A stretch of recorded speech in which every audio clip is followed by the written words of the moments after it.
Welcome to the Explainer. Hey, if you're gearing up for your PCI Level 1 or Level 2 certification, you have come to the exact right place. We are going to laser focus on the nitty-gritty of reinforcement and pre-stressing, the kind of stuff you're guaranteed to see on the exam. All right, let's get you ready to pass. Okay, right out of the gate, here's a question that could be pulled straight from the test. By the time we're done here, you are going to know this answer inside and out. Seriously, this is a make-or-break topic for any inspector, so let's dive in. So before we can even think about adding the muscle with pre-stressing, we have to build the skeleton, right? That's the reinforcing cage. And getting that skeleton built correctly, well, it all comes down to following some very specific and very testable rules. This might seem like a tiny detail, but trust me, it's a fundamental one that inspectors are always looking for.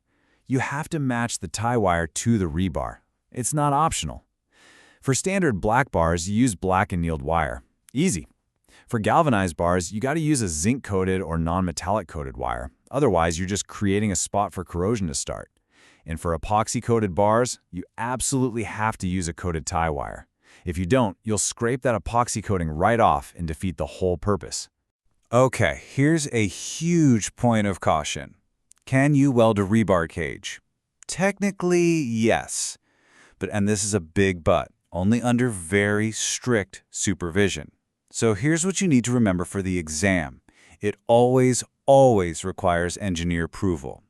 You have to follow specific procedures laid out in AWS D1.4. And it has to be inspected. This isn't something you just decide to do on the fly. And you never, ever weld anywhere near pre-stressing strand. Let's switch gears to a nice, clean rule you can just lock into your brain right now.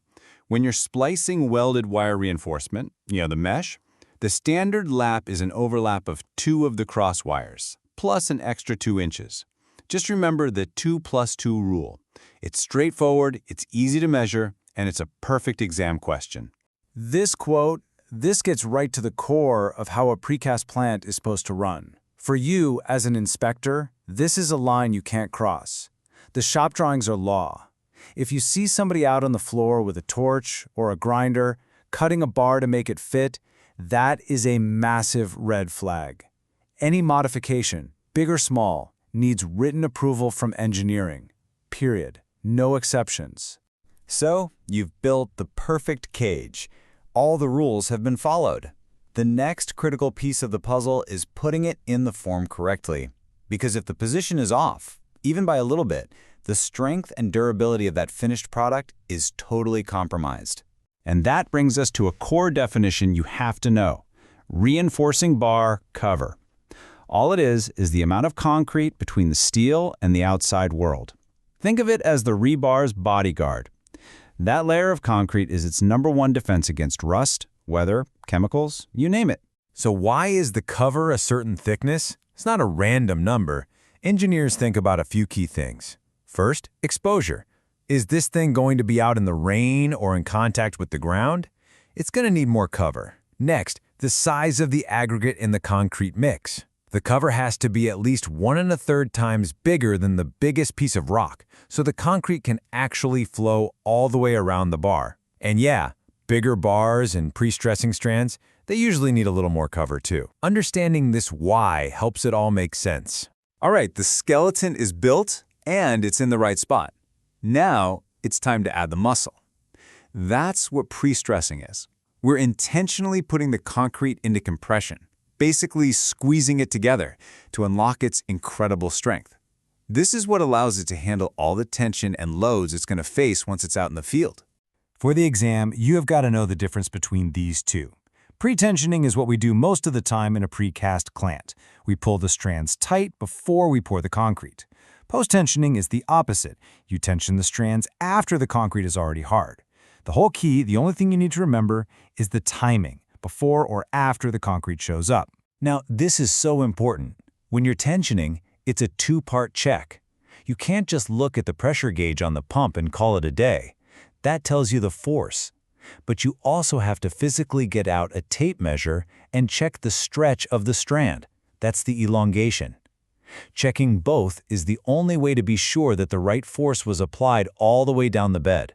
Okay, this is it. This is the section you need to have dialed in. Mastering these numbers, these tolerances, it is absolutely essential, not just for the exam, but for your job as an inspector. So let's break it down nice and simple. Here it is, the answer to that very first question we asked. These are the 3 checks.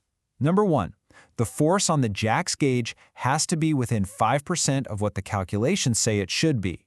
Number 2, the measured elongation, the actual stretch, also has to be within 5% of its target. And then number 3, that's the check that ties them both together. Let's just burn this number into your memory right now, 5%. This is the main tolerance. It applies to your force, and it applies to your elongation. It is your fundamental boundary for whether a pull is acceptable or not, 5%. Now, hang on, don't get this number confused with the 5% we just talked about. This is different. The gauging system itself, the pump, the jack, all of it, it has to be calibrated and proven to be accurate within 2%. This is about making sure your measuring stick is accurate before you even start the job. Okay, now for the one that sometimes trips people up, the 5-point deviation rule. But it's actually really simple. This rule is a safety check. Imagine your force is high by 4% and your elongation is low by 4%. Now, technically, both of those are within the 5% tolerance, right? But they're heading in opposite directions, and they're really far apart. That tells you something is probably wrong. So this rule says the total distance between those 2 percentages can't be more than 5 points. Let's walk through this example right from the manual. Your force gauge reads plus 2%. Your final elongation measures minus 3%. So, is it acceptable? Just picture a number line. To get from minus 3 up to 0 is 3 steps. Then to get from 0 to plus 2 is another 2 steps. 3 plus 2 is 5. The total variation is 5%. Since the limit is 5, this one is acceptable. It's right on the edge, but it passes. All right, your turn. You're the inspector, you're standing there with the records. The elongation measurement is minus 4%, the gauge force is plus 2%. So, is this acceptable? Think about that number line. To go from minus 4 to plus 2, how many steps is that? You go 4 steps to get to 0, then 2 more steps to get to 2. That's a total of 6 percentage points. Is that within the 5-point limit? No, it's not. This would be an unacceptable pull. You'd have to flag it immediately. And that is how you apply the rule to keep the product safe and high quality.